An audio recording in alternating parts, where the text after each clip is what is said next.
Ne samo naših i ne samo njihovih. Kako nas je isti taj grijeh i isti taj đavo podijelio, zavadio, pa vlada i nad nama i nad njima. Do te mjere zavladavši da smo ga mi potpuno izgubili iz vida. Uopšte ga nemamo u našim strategijama. Gdje ste vidjeli da se neko bori protiv grijeha? Nema grijeha. Eto u to će đavo da nas ubijedi. Nego mnogi od nas ne žive na tim nivoima. Mnogima je glava zabodena po čitav dan u haubu svoga života. Mnogi žive u akvarijumima, onim medijskim akvarijumima. Šta je drugo život u medijskom prostoru nego život u akvarijumu u kome će neko drugi da te hrani? Nije to život, nije to punoća života. I onda ne vidimo realnost, braćo i sestre. Grijeha nema. Kakav grijeh? To ne postoji. To crkva plaši narod. Sputava te kreativne energije. Slobodno se opusti. To što si rođen kao muško, to ne znači da moraš umrijeti kao muško. Možeš umrijeti i kao baba. I to što si rođena kao žena, to uopšte ne znači da moraš umrijeti kao baba. Možeš umrijeti kao neki starac. Slobodno naći ćemo mi načina da riješimo taj problem i da te oslobodimo od pritiska prirode. To su one krajnje zone, braćo i sestre, bezumlja u koje nas je upravo ta sila grijeha učerala. Da sad ne razvlačimo šire priču otkuda to i ko to podržava. To su posljedice djelovanja grijeha. Pa hoćemo li mi, braćo i sestre, da kapituliramo? Hoćemo li mi da se predamo, pa da ide kako ide, ili ćemo da zadamo, dovoljno je samo jedan udarac, i njime da pogodimo i onoga iz koga grijeh ishodi i silu grijeha da anuliramo i posljedicu grijeha, braćo i sestre, da iščupamo iz našega bića, iz naše prirode.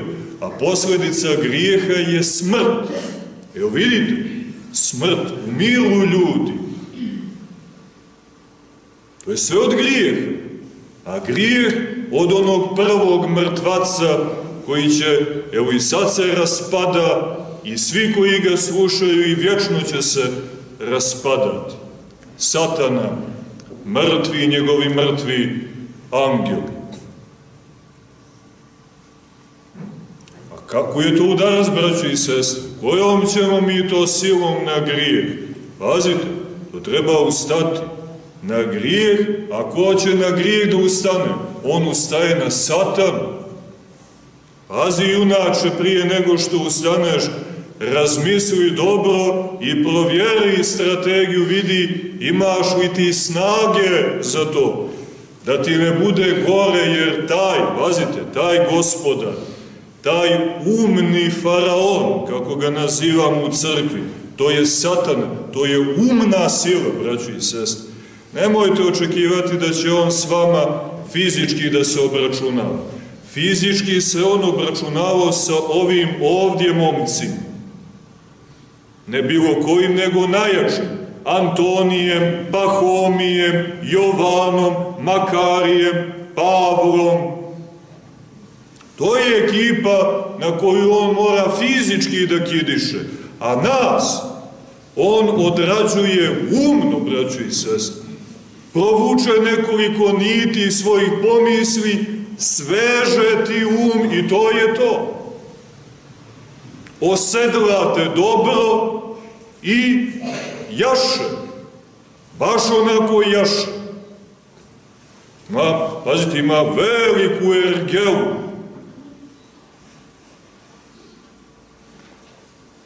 koju koristi, koja mu muku blaži. Tako da on ne voli ustanike, on ne voli da se ustaje protiv njega. Onaj ko ustane, braćo i sestre, on će ili zavrat da mu stane, petom zavrat, ili će ga to mnogo koštati. Ako ustaneš, a ne pobijediš ga, onda bolje da nisi ustajao.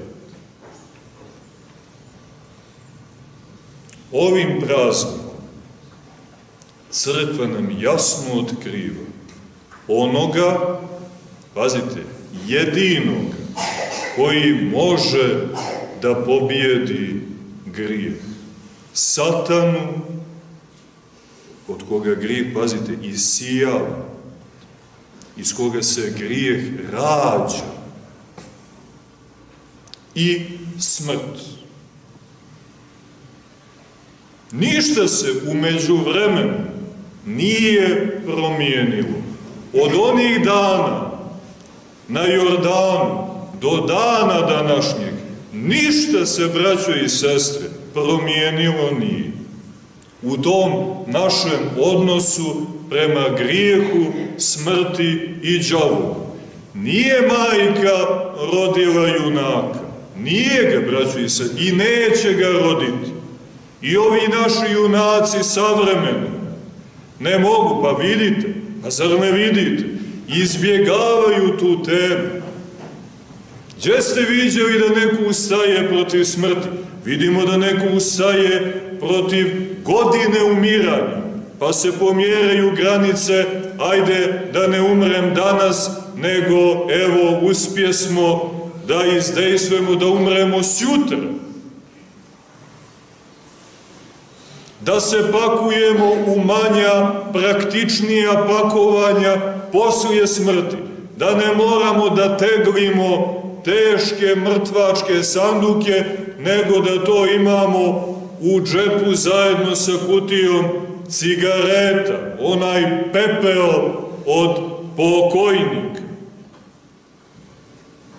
A za satanu, braćo i sestre, za đavola, nema mjesta. O njemu se ne govori. A neka što se ne govori, nego oni koji govore ispadoše nenormalno, ispadoše nezdravo. A o kome ćemo da govorimo, braćo i sestre, ako ne o neprijatelju? Pa o čemu razmišljamo kad je ratno stanje, ako ne o slobodi, ali ne bezumno, jer i na ratištima ljudi znaju da odlijepe, pa u sred rova on počne da pjeva, da igra, da pleše. To se odmah prepoznaje kao poraz, kao kriza, kao projava ozbiljne slabosti. I takav se isključuje i miče sa linije fronta, jer taj kikot, ta pjesma, ta bolesna, nezdrava euforija, ona remeti i tom bolesnom frekvencijom remeti borbenu gotovost vojske. Tako i u crkvi.